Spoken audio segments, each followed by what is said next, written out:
How's it going, everybody, and welcome to episode 169 of Master My Garden podcast. Now, this week's episode being the first Friday of April, and we're going to look at what we can be sowing in the month of April. And we did this all of last year, pretty much all the months up along, but it's very different year to year, and I suppose this year is no exception.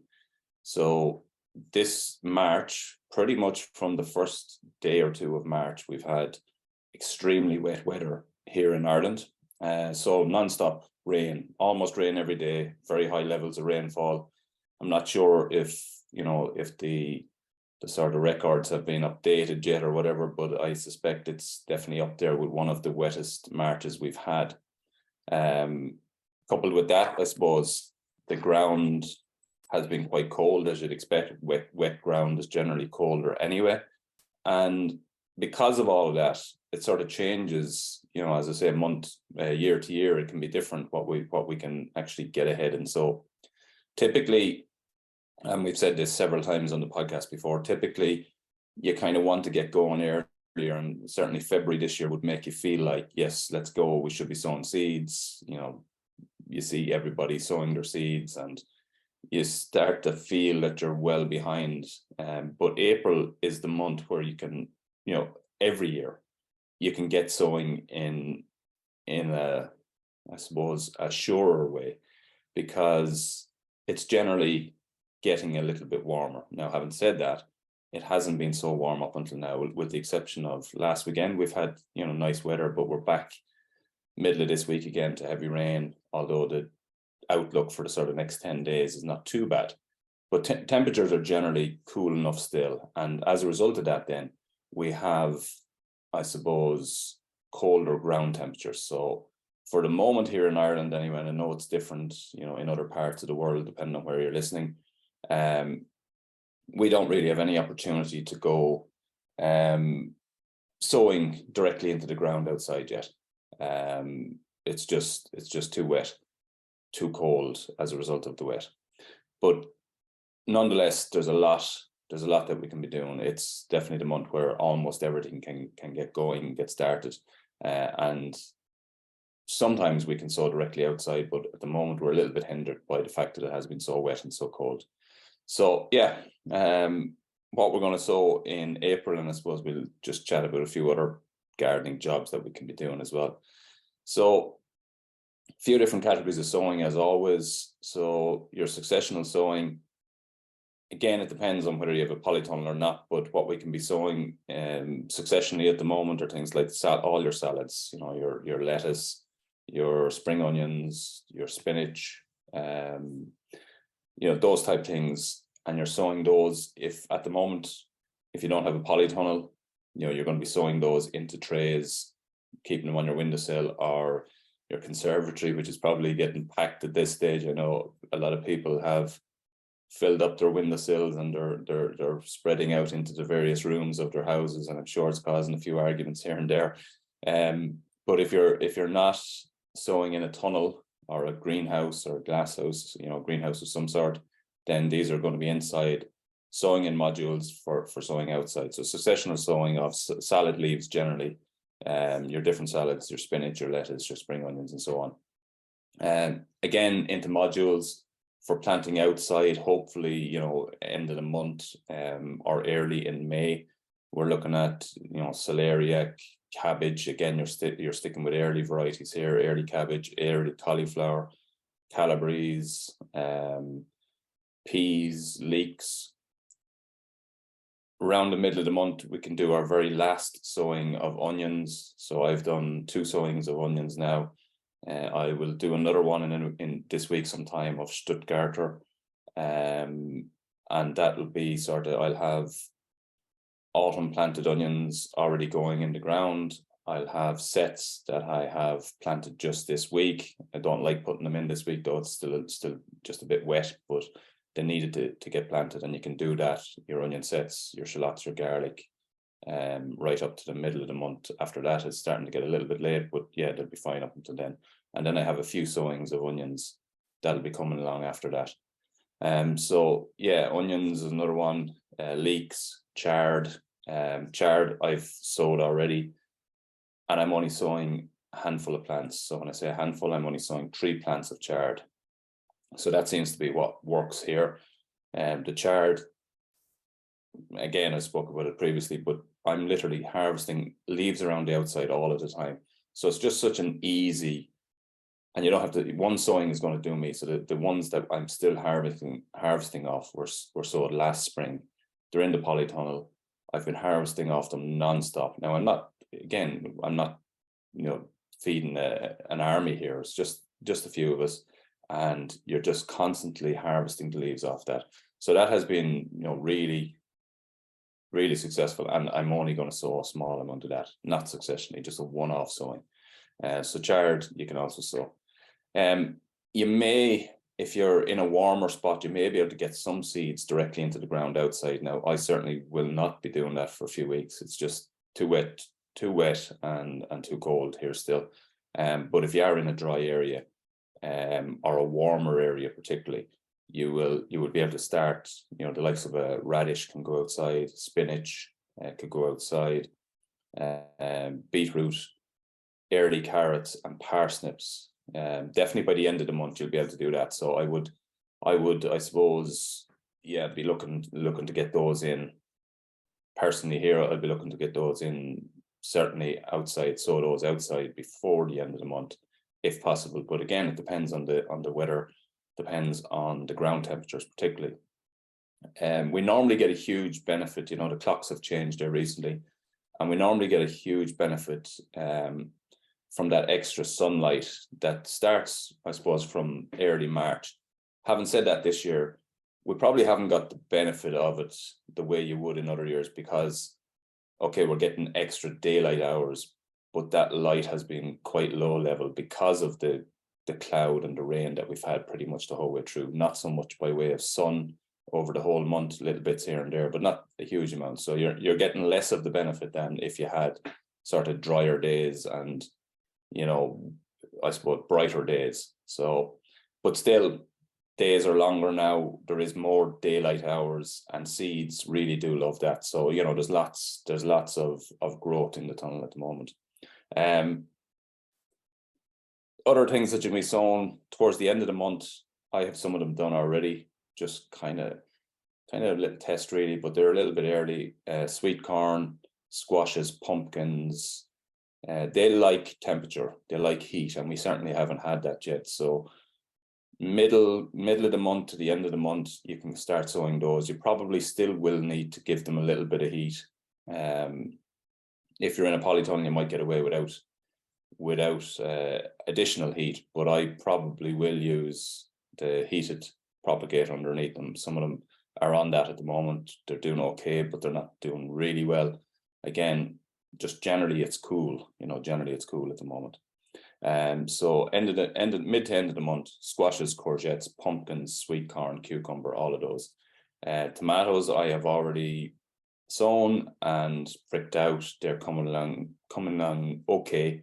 Again, they'll burst out as soon as we start to get a little bit of heat, which we haven't had too much of, but they've germinated well. They're, as I said, moved on to pots now at this stage. They're doing okay, but I'm not in any panic, because once I can get them into the ground here in the tunnel for sort of the end of March or the end of May, I'm quite happy. If it happens a little bit earlier, if I feel that it's warm enough and the plants are strong enough, then yeah, I'll go for that. But typically end of May, I'm happy with that. Still conscious that we're probably here 8 weeks out, maybe a little bit more, 8 or 9 weeks out from potentially the last frost. So you're always keeping an eye on that. And these seedlings and young plants that we've been growing over the last sort of 6 or 8 weeks, they need to be protected. They're not hardy yet. They're not going to be fit for going outside and getting battered by any of this sort of wind and rain that we're getting at the moment. So we're going to have to watch that. So sowing your successional stuff, you can do that still, but you're still looking at doing it in modules for planting outside later. Then, as I said, the other stuff for modules for planting out later is, your cabbages, cauliflowers, calibres, all early varieties.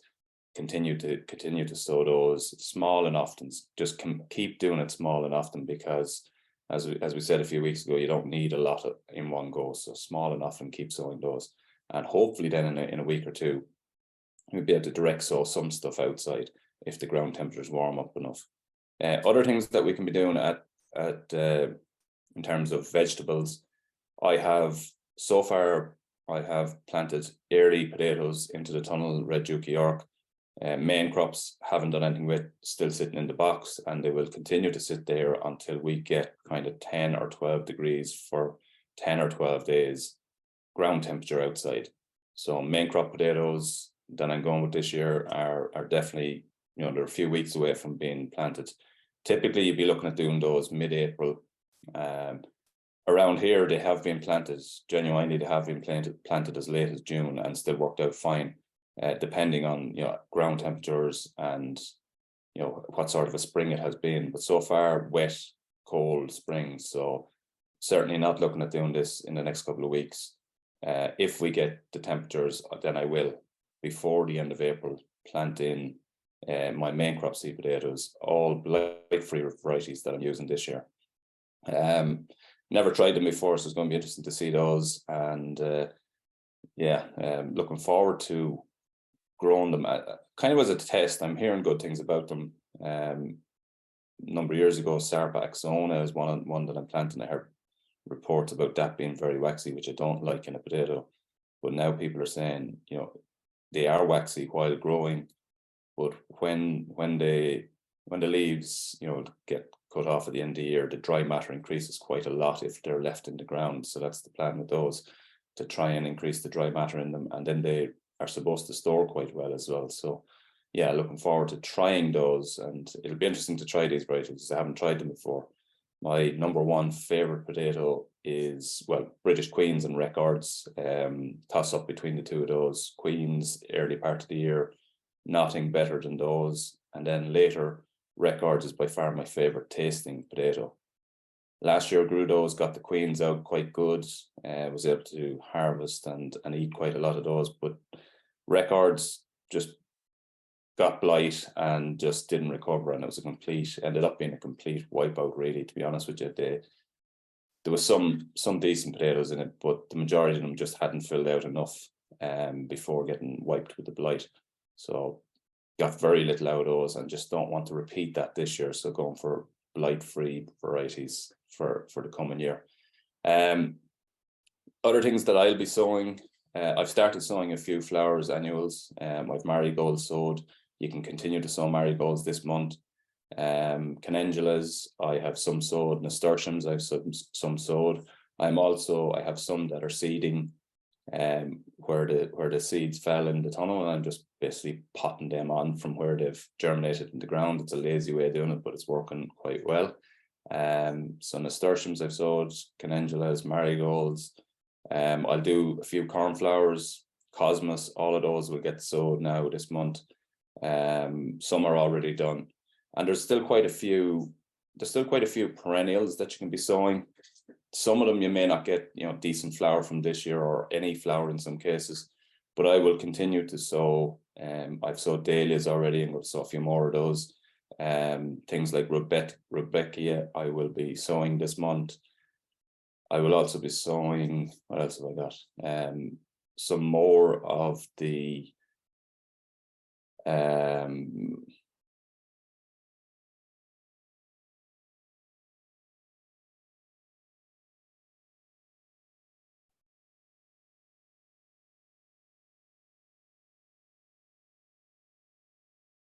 some more of the perennials that that I won't get any flower from this year. I'll be sowing biennials like foxgloves and things, and sowing them at the moment as well.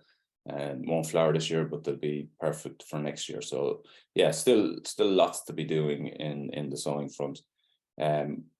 Space is a big thing at this stage. Not for me. I'm actually just grand with space, because I haven't really gone mad sowing yet. I just never felt, when you get that feeling that spring is here, and you feel that warmth in the air, you can almost hear spring, you can almost hear things growing, and there's a feeling that you get. And I generally don't don't really go sowing in a big way until I get that feeling. As soon as I do, then I'll just sow everything. And typically, you know, that means your temperatures are higher, daylight is better, and everything is just easier. And to be honest, they will all come in quite quickly when you start doing that. The other thing just to do, you may have sowed early and got started early, and some things may not have done so well. That's a regular thing if you start too early, and particularly if you start early in a cold spring like we've had this year. Some things fail. It's inevitable. It happens for everybody. Just go back and re-sow those now. There's still loads of time. The majority of things, just re-sow them, and you will still get good benefit out of that. So yeah, there's lots to be doing this month. It's a very busy month. At this month, you should have all your beds prepared and ready. That's typically, you know, easy enough to do because you can get relatively dry weather in April. But this year has been a bit different, and to be fair, it has been wet and cold, and that doesn't, you know, if you're using the no dig system, okay, it's probably a little bit easier because your top few inches are drier.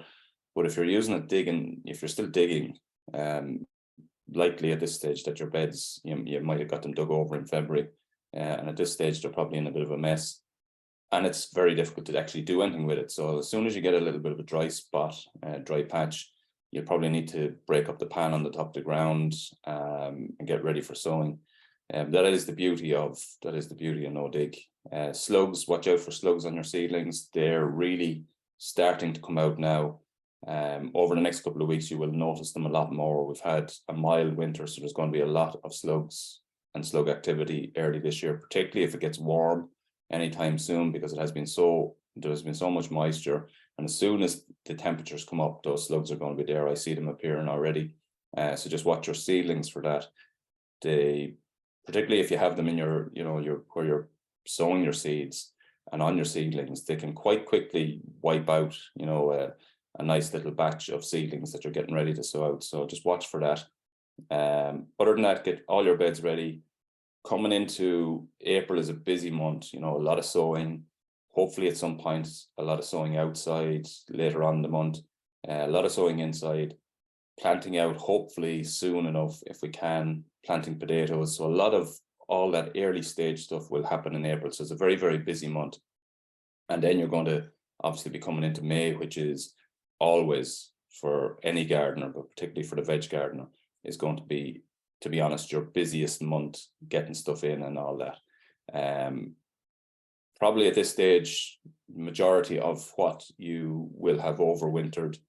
I know for me here, only because I have them in the polytunnel. I have, salad leaves, spinach, spring onions, some broccoli, chard, lots of herbs, okay, a few things like that. But outside, if you have been harvesting leeks, you're probably running to the end of them if you haven't already. Things like purple sprout and broccoli will be very, very close to the end, and starting to run to seed quite soon. And you're into what we call, or what's known as, over the next few weeks, kind of the hungry period, where there's not that terribly much available.